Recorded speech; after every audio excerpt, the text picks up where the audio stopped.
está começando mais um programa Análise Direta, com mais um assunto importante para a gente debater hoje. Hoje nós estamos transmitindo diretamente aqui dos estúdios de São Paulo para o Brasil inteiro e mais 55 países. Vamos conversar agora com o escritor e palestrante César Romão. Afinal, num determinado momento, num futuro não muito distante, um difícil desafio pode vir em sua direção.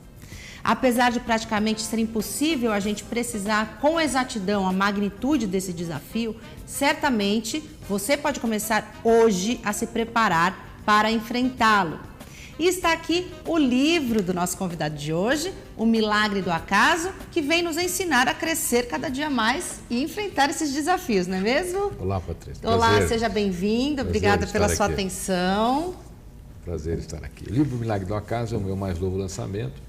Eu tenho 12 livros aqui no Brasil, eles estão em 51 países hoje, repetem lá fora o mesmo êxito que tiveram aqui.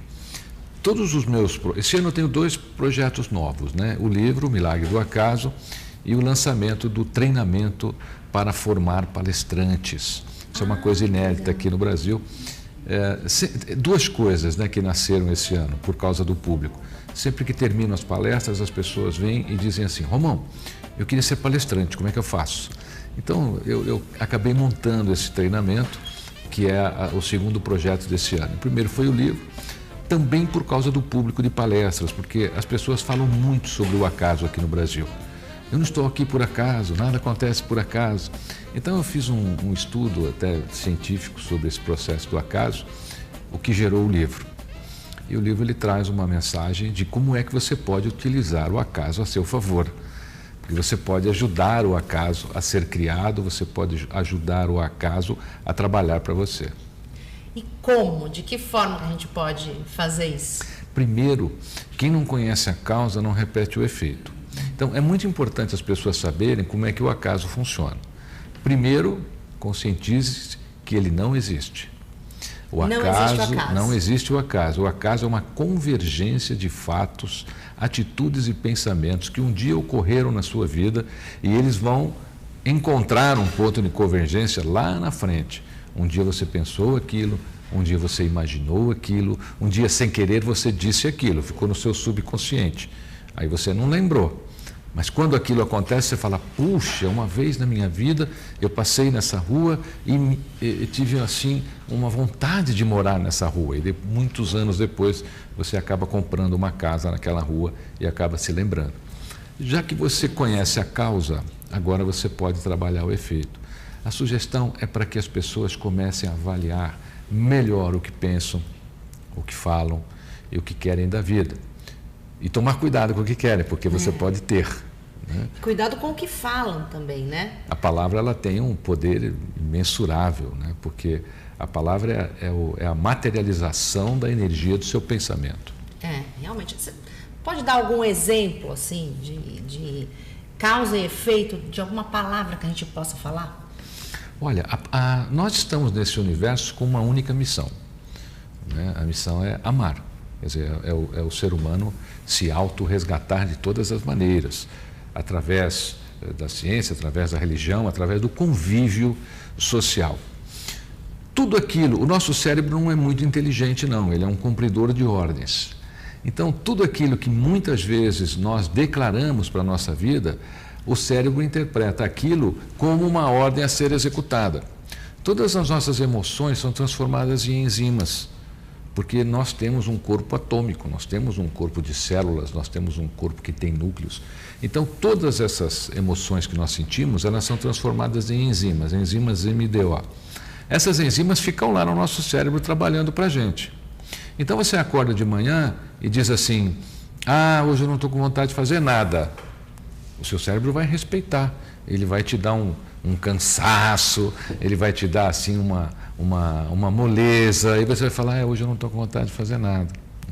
Então, muitas das coisas que você declara, o seu cérebro executa. Às vezes a pessoa não conhece uma outra, isso é muito comum, né? Então ela diz assim: olha, eu não conheço essa pessoa, mas eu não fui com a cara dela, eu não gostei dela.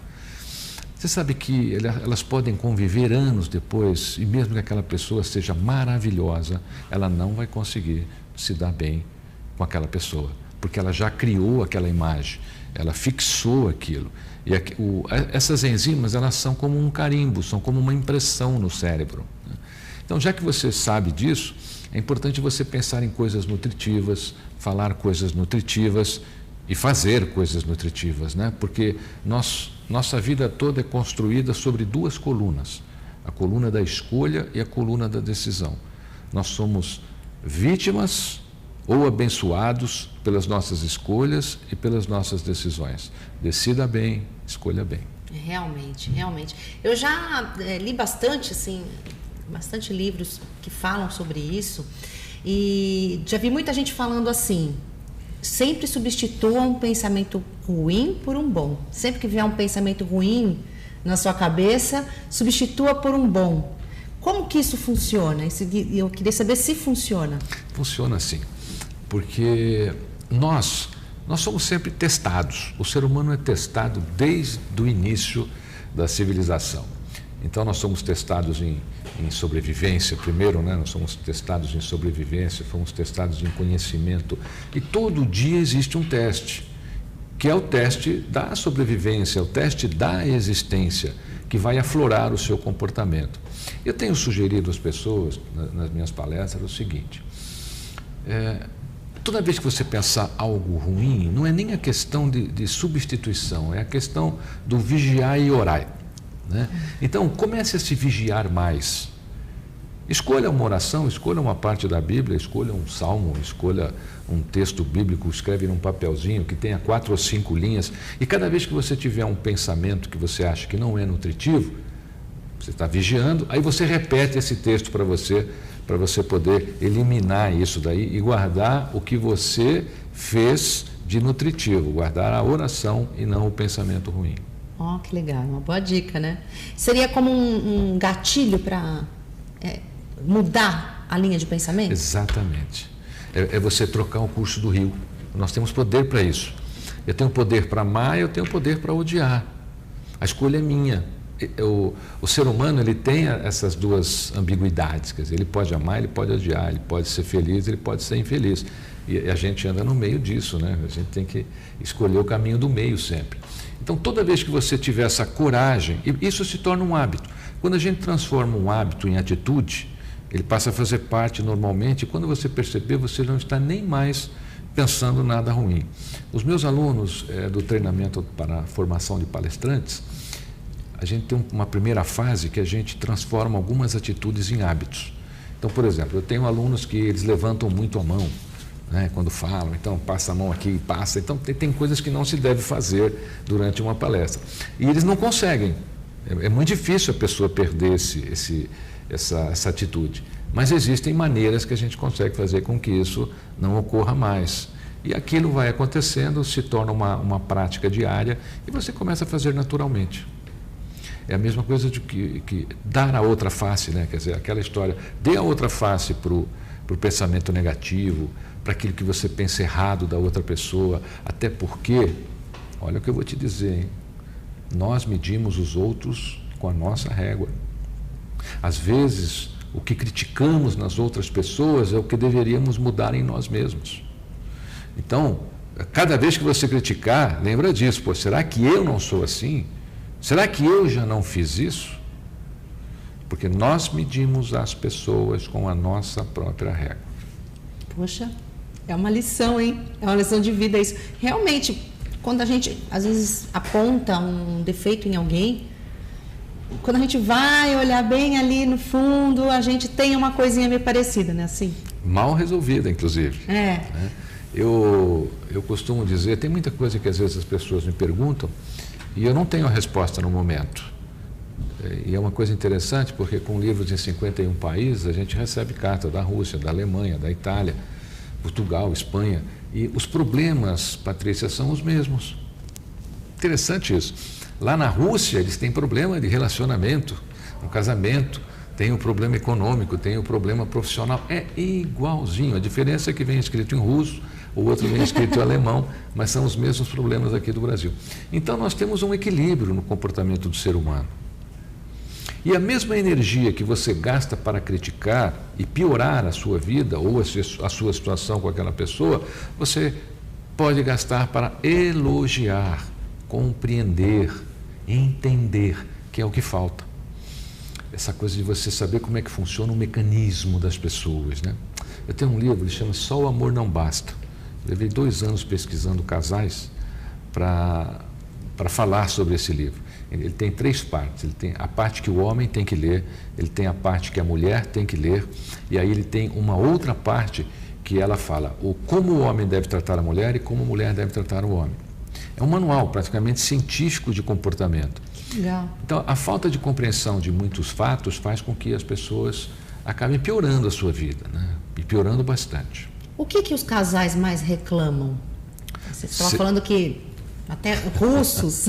Sempre né, do outro. Sempre tem... É sempre o outro. E são sempre as mesmas queixas? É sempre as mesmas. A culpa é sempre do outro. Sempre do outro. A mulher fala que é do marido, o marido fala que é da mulher. E eu digo nesse livro também que é assim, falta o manual. Porque a gente casa, mas ninguém entende como é que o homem funciona, como é que a mulher funciona. Vou dar um exemplo muito simples. O homem chega em casa, toma lá o seu banho, coloca a toalha em cima do edredom novinho. A mulher diz assim, meu bem, por favor, olha, esse edredom é novo. E ela vai lá e tira. No dia seguinte ele faz a mesma coisa. No 3º dia ele faz a mesma coisa. Na 4ª vez, Patrícia, isso para a mulher já é ofensa. Ofensa, ela já se ofende. E aí a coisa fica um pouquinho pior. Ele fala, poxa, mas você está brigando comigo só porque eu pus a toalha no... Não, não é porque você pôs a toalha no edredom. É porque você desrespeitou, de alguma maneira, né, o que ela pensa, como ela gosta de cuidar da casa. A mulher, ela gosta muito, por exemplo, de discutir relacionamento à meia-noite. Sim. E a mulher é assim. A mulher tem um potencial de palavras muito maior do que o do homem. Muito maior. O homem fala...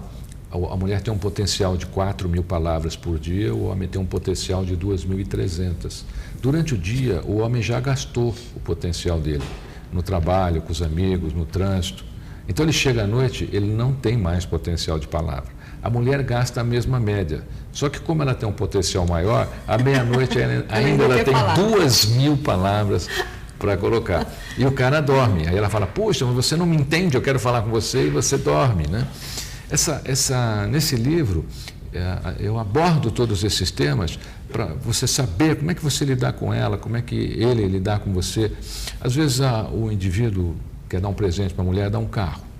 Então ele compra um carro maravilhoso, compra um carro importado, põe um laço em cima, põe em cima do guincho, põe luz no guincho, chama a vizinhança inteira para ver o carro que ele vai dar para a mulher, né? Aí o carro chega, ele leva a mulher na varanda, meu amor, esse é para você. Ele fez tudo isso e não perguntou o mais simples para ela, que cor você gosta, entendeu? Então ela é obrigada a engolir aquele carro por anos, numa cor que ela odeia, porque ele não perguntou a cor que ela gosta. Aí ela vai deixando o carro de lado, poxa, mas eu te dei esse carro, um carro caro, e você não usa, entendeu? E a mulher não vai falar, ela não fala. Um outro ponto, você sabia que 90% dos homens que compram aliança para as mulheres têm problemas, eles não sabem o número do dedo anelar da mulher, eles têm que recorrer à sogra, à irmã, pegar anel escondido, porque a pessoa convive com a outra 3, 4, 5 anos num noivado e nunca se preocupou, por exemplo, em saber qual é o número do dedo anelar. Essas pequenas coisas para um homem não são, mas para uma mulher é uma coisa assim que pode se tornar ofensa. Sim, são coisas que a gente dá muito valor, se preocupa muito, e para os homens isso não é uma grande ofensa, né? Eu vou fazer uma pequena pausa agora para o intervalo, mas já a gente volta falando mais sobre esses assuntos tão interessantes. Vamos falar um pouquinho sobre o acaso. Será que ele existe? Não. Até já.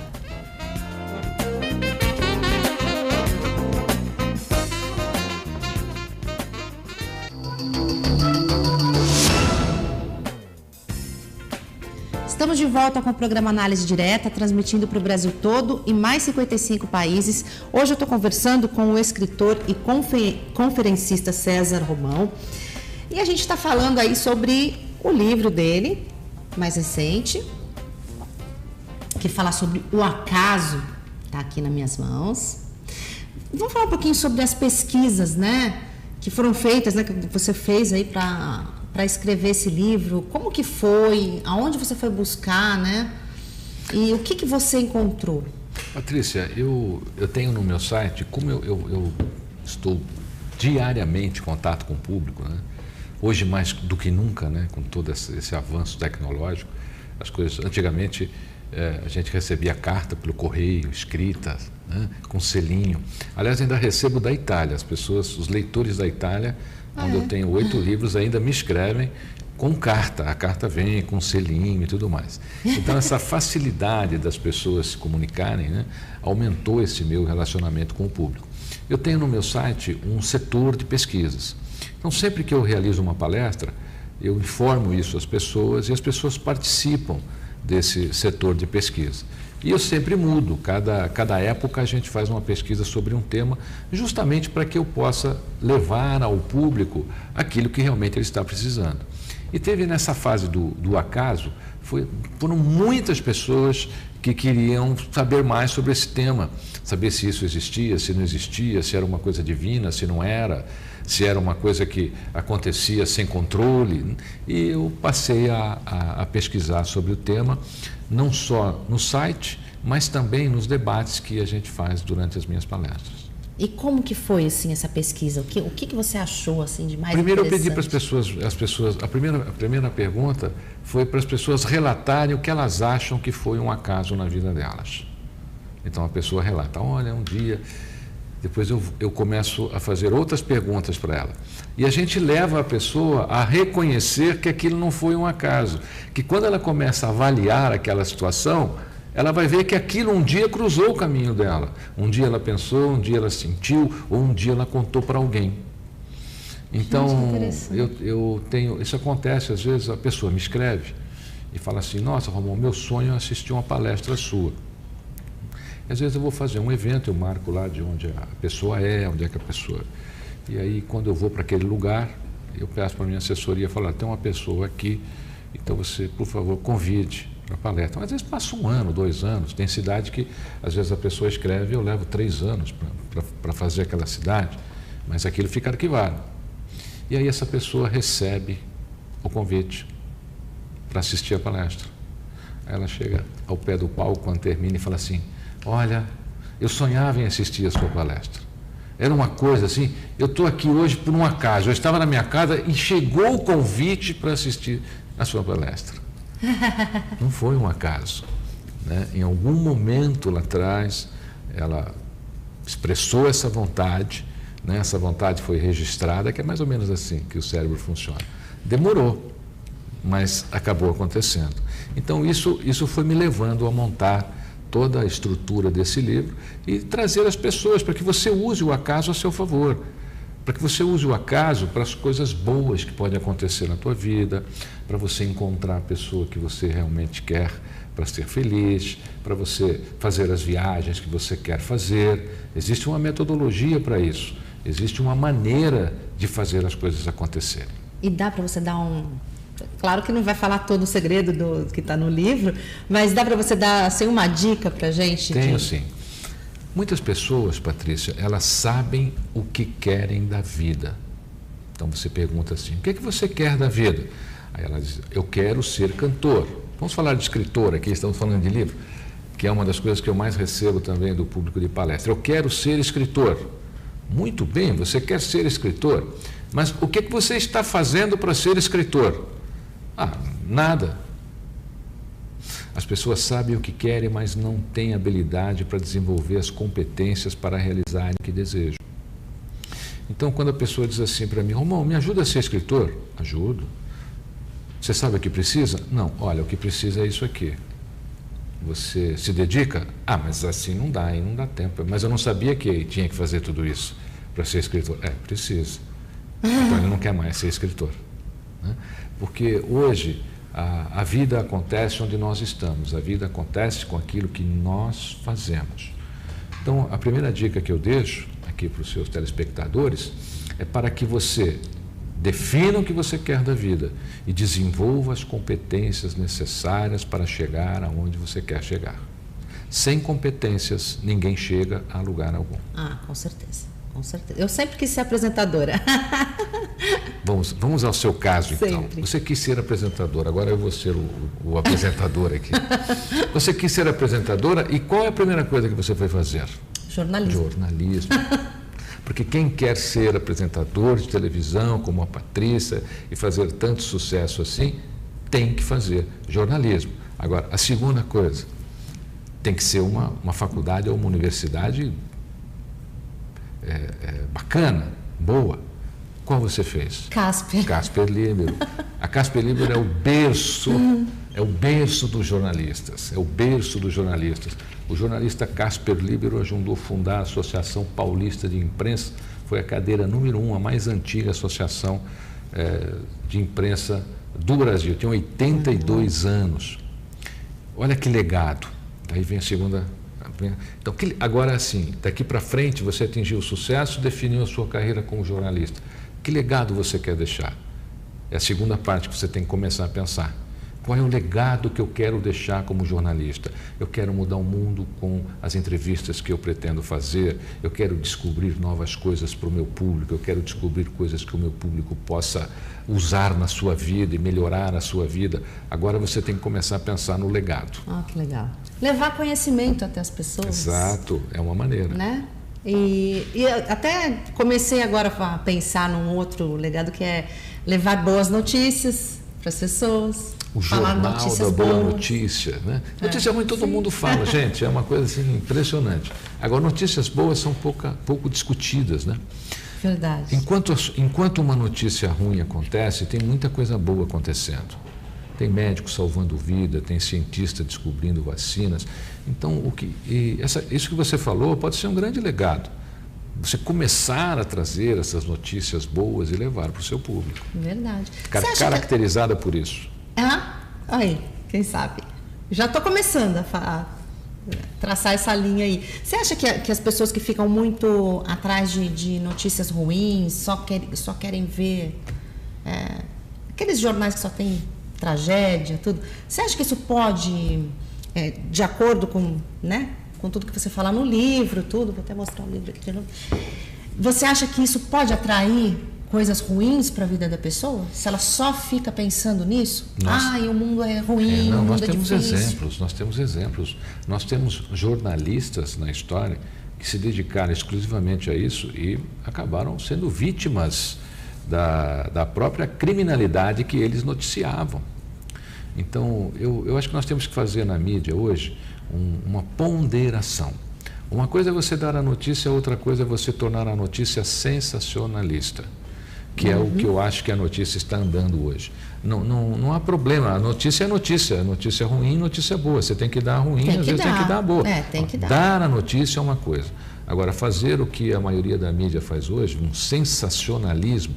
Então, de repente, você pega uma notícia que aconteceu às 7 da manhã, você liga a televisão às 5 da manhã do dia seguinte, ainda é aquela notícia.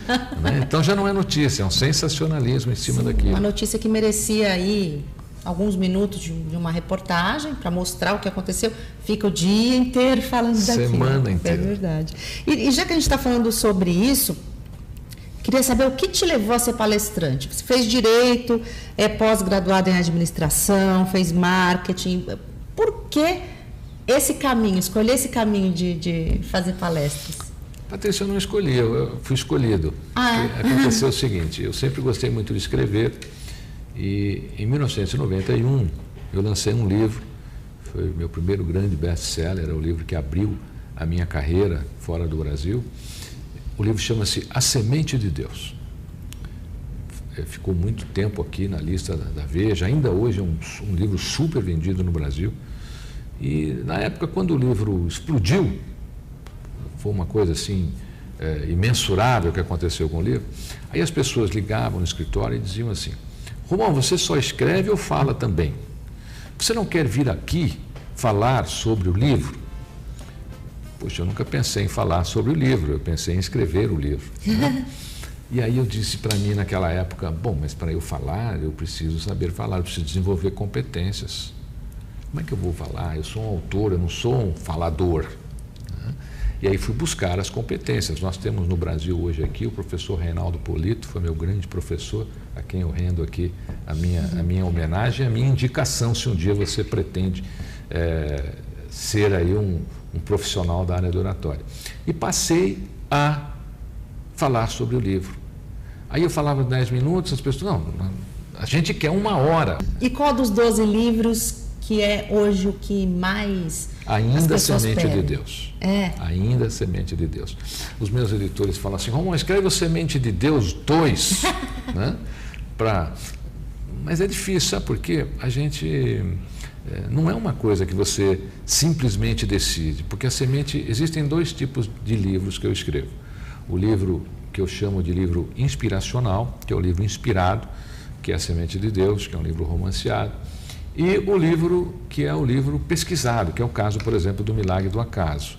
Então, eu tenho um outro também que eu levei 18 anos pesquisando. Nossa. Chama-se Um Homem e Seus Discípulos. Os Bastidores da Vida de Jesus. É um livro muito legal, bacana. deve ser Eu levei bem 18 anos de pesquisas numa época que computador ainda não era lá essas coisas. Então eu fiz pesquisas por viagem, por carta. E é um livro que eu gosto muito. Ele é o meu 2º livro mais vendido atualmente. Então, o primeiro é a Semente de Deus, o 2º é Um Homem e Seus Discípulos. E é muito difícil você fazer algo por encomenda, né? Quem escreve sabe disso. Porque o livro não é uma coisa que a pessoa diz assim, olha, eu quero encomendar um livro sobre televisão. Se você não tiver uma vivência, se você não tiver uma intimidade com esse assunto, você não consegue escrever, né? Verdade. Então... Aliás, até músicos, às vezes, eu sempre tive essa indagação na cabeça aí, músicos, quando a gente vê música numa novela, tudo, eu já fiquei pensando assim, putz, será que pediram para ele, eu quero que você faça uma música assim, assim. Eu não conseguiria fazer isso. A maioria das músicas de novela, elas têm uma encomenda. Eles têm alguns autores que falaram, nós vamos fazer uma novela assim, precisamos de uma música assim. E nós temos grandes compositores no Brasil, né? Então não é muito difícil para eles. Né? Eu admiro bem essa arte. Eu vou fazer mais uma pausa agora para o intervalo, mas a gente volta já para falar um pouquinho sobre o livro O Milagre do Acaso, ok? Até já.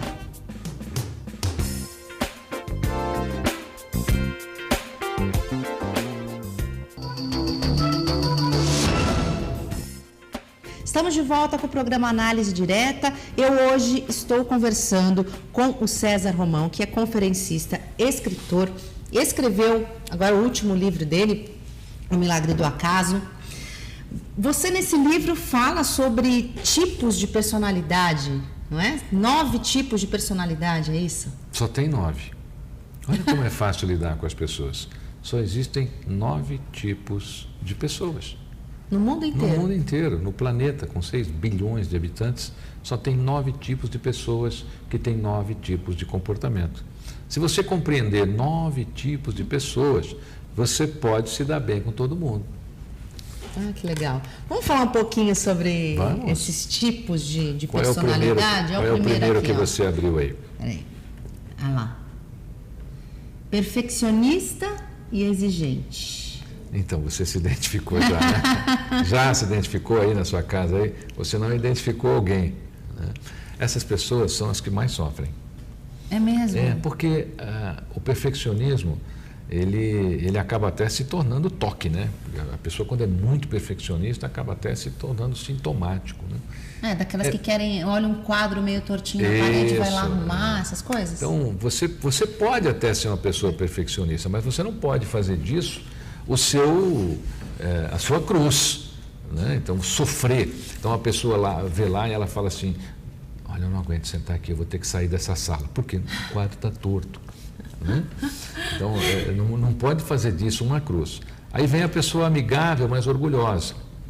Então, são aquelas pessoas que são muito afáveis, mas elas não dobram, elas não cedem. E, na realidade, uma das grandes características do ser humano que ele tem que desenvolver é a flexibilidade, é a resiliência, né? Que você dobra, mas não quebra. Por quê? Porque tem coisas que não adianta resistir. Não adianta você lutar, você não vai mudar aquilo. Você não vai... Olha, casal principalmente, a pessoa casa para mudar o outro. Eu tenho muitos amigos que às vezes casam e aí os amigos dizem assim, puxa, mas vai ser difícil você conviver com ele, eu vou mudá-lo. Não existe isso. Não vai. E olha, aí você passa a levar uma vida de oposição. Quem é que aguenta levar uma vida de oposição? Ninguém. Muitos casamentos acabam por causa disso. Egoísta e mentiroso. Bom, esse aqui não tem ninguém assim no mundo. Né? Na sua casa aí também não tem ninguém assim. Claro, ele é mentiroso e egoísta. Esse aqui, o egocentrismo hoje, o egoísmo, é uma coisa muito interessante. Inclusive tem feito parte dessa chamada geração Y, geração de jovens, porque eles são egocêntricos, eles acham que o mundo gira em torno deles. Então, tudo que acontece é por causa deles, eles vão mudar o mundo, eles vão fazer a grande revolução, eles entram numa empresa como o True Ninja, acham que tem que tomar o lugar do presidente. Então, é um egoísmo, assim, muito grande. Aí você tem o quarto tipo, que é a pessoa insatisfeita e emotiva, né? A pessoa insatisfeita e emotiva é aquela que tudo para ela tem problema. E ela sofre por isso. São aquelas pessoas que, se você tirar o problema dela, você cria outro. Porque ela não vive sem o problema. Se ela não tiver problema, ela vai lá e arruma outro. Porque aquilo é um alimento para ela, é um alimento para ela. E o fato de você saber como lidar com essas pessoas, cria em você um relacionamento legal com elas. Você passa a compreendê-las. Porque quando você sabe por que aquilo acontece, você compreende. Quando você compreende, você perdoa. Você não briga. Aí vem o tipo 5, que é observador e estrategista. Então são aquelas pessoas que estão sempre procurando uma maneira de fazer melhor. Sempre. Então a pessoa observa a sua postura como jornalista e fala assim, poxa, eu queria ser como ela e eu vou desenvolver a competência, eu vou ser como ela. Isso é uma característica muito positiva. Aí você tem a pessoa cuidadosa, mas medrosa, que é aquela pessoa que tem medo de fazer tudo. Ela quer fazer, mas ela toma tanto cuidado e tem tanto medo que nunca faz. Acaba não fazendo. Nunca faz. Eu vou me declarar àquela pessoa, eu vou dizer a ela que eu amo, será hoje. Meu casamento acaba e ele não disse que ele ama. Feliz e otimista. Essa é uma coisa muito legal. O feliz e otimista, a palavra já diz, né? Feliz e otimista. Só que tem uma coisa. Você não pode ser só feliz e otimista. Você tem que ter uma estratégia, você tem que ter um planejamento. Não adianta você se olhar no espelho todos os dias e dizer assim, eu vou vencer, eu vou vencer, eu vou... Tudo bem, mas acabou de se olhar no espelho e falar que vai vencer? Bom, o que é que você vai fazer agora para vencer? Porque o otimismo ele é solitário. Ele precisa de estratégia, ele precisa de ação. Aí você tem o desafiador e autoritário. Esse é problemático. Né? É aquele que, além do egocentrismo, né, ele ainda desafia. Então, ele quebra os arquétipos. Para ele está tudo errado, para ele nada está certo, ele está sempre desafiando. Só que ele não constrói nada. Ele é desafiador, ele é mandão, mas ele não constrói nada. E nada na vida dele dá certo. E, finalmente, você tem o nono tipo de personalidade, né, que é o preguiçoso e pacifista. Você já reparou que todo pacifista é meio... Né? Meio devagar? Meio devagar, né? Para não falar preguiçoso.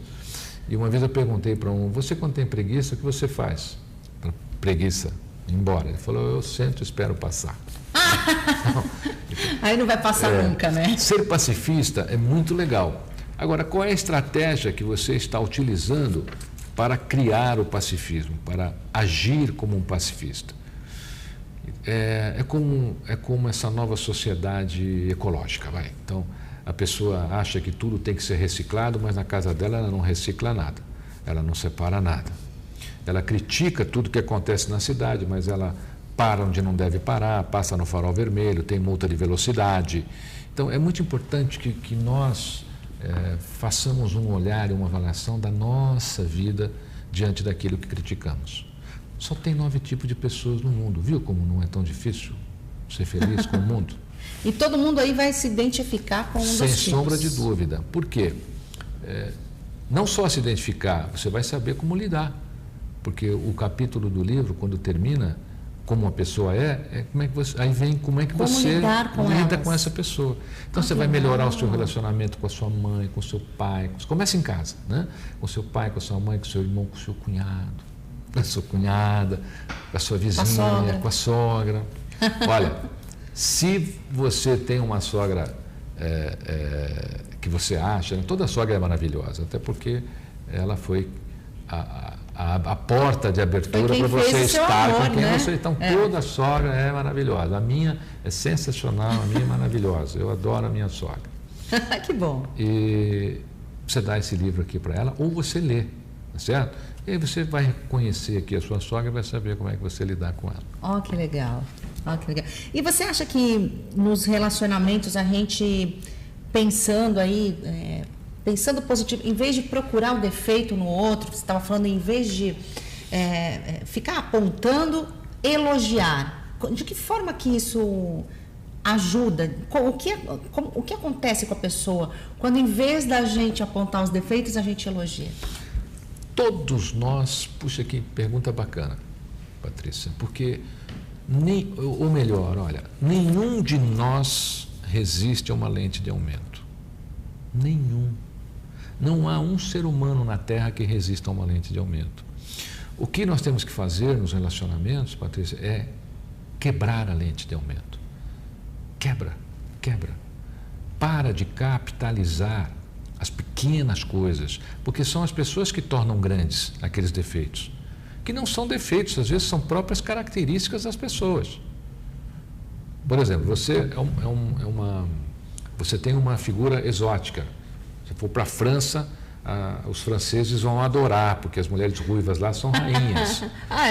Se você for para o Japão, todo japonês vai querer pôr a mão no seu cabelo, eles vão andar atrás de você.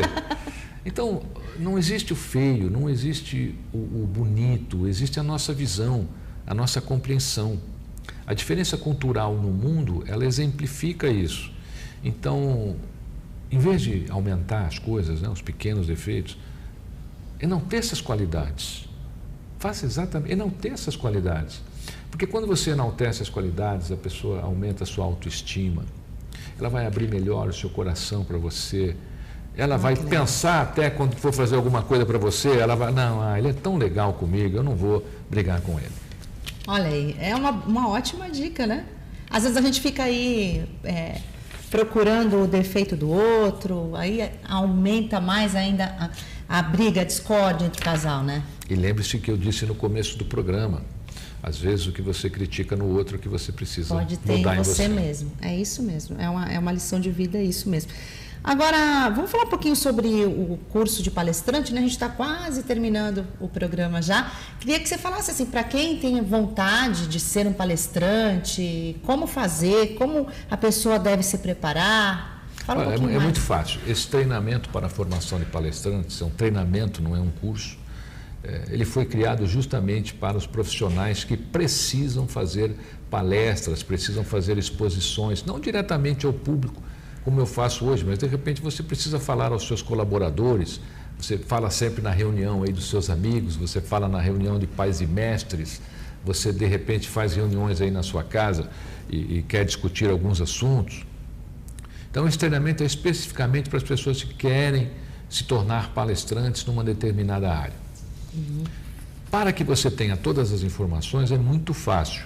Você entra lá no meu Facebook, facebook.com/Romão César, deixa lá a sua mensagem, olha, eu queria saber mais sobre o treinamento, aí você vai receber tudo sobre o treinamento e como é que você pode se tornar um palestrante num Brasil que mais do que nunca precisa de pessoas nessa profissão. Por quê? Porque existem muitas pessoas que têm grandiosas experiências de vida e experiências profissionais e não conseguem dividir essas experiências. Então não conseguem falar sobre elas, não conseguem fazer um livro sobre essas experiências. E neste treinamento você aprende tudo isso, como fazer o livro, como expor a sua experiência. E olha, se o mundo tiver mais palestrantes, ele vai ficar melhor, porque tem tanta experiência bacana aí. E você sabe, Patrícia, que palestrante não era uma profissão. E o mercado cresceu tanto hoje que hoje é uma profissão. A pessoa escolhe ser palestrante. Então, se você tem aí essa vontade, se você sente esse chamado, eu me coloco aí à sua disposição, facebook.com/Romão César. Existe alguma característica assim que a pessoa já tem que ter? Não. Qualquer um pode se tornar. Exatamente. Olha, todas as pessoas têm as suas características. Esse treinamento não impõe características a você, ele enaltece as suas. Então, tem um aluno, por exemplo, que ele fala assim, no começo do treinamento, ele fala: Romão, a minha mãe, quando eu nasci, ela quis devolver, entendeu? Porque eu já era feio naquela época, fiquei mais feio ainda, eu não melhorei. Você acha que uma pessoa, é legal uma pessoa às vezes ter uma consciência aberta, né? Você acha que uma pessoa feia como eu tem chance? Só que assim, ele se acha feio, mas ele tem características sensacionais de passar o aprendizado dele. Tanto é que é um dos meus alunos de maior êxito. Né? Hoje ele lota teatros aí e tal. Então, a intenção não é criar um palestrante, um estereotipo carimbo, né? Você tem, não, enaltecer as suas características. Não é tirar sotaque, às vezes o aluno chega lá, ele tem sotaque. Não tira, argentino principalmente, tem muito aluno. Então, ele fala, não, eu queria aprender. Eu falei, não aprenda, você é argentino, você tem sotaque, a sua característica, nós temos que só enaltecer a sua característica. Olha, adorei, infelizmente o tempo está terminando, eu te agradeço muito, obrigada pela presença.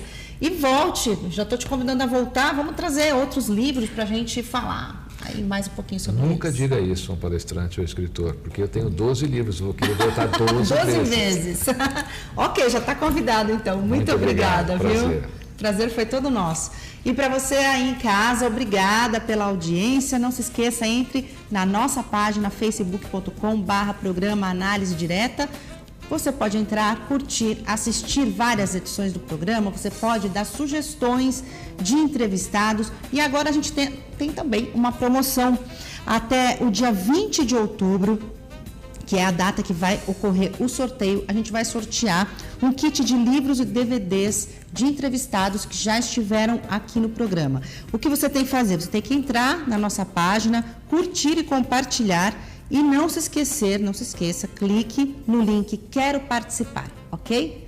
Então, um beijo e até o próximo programa. Tchau!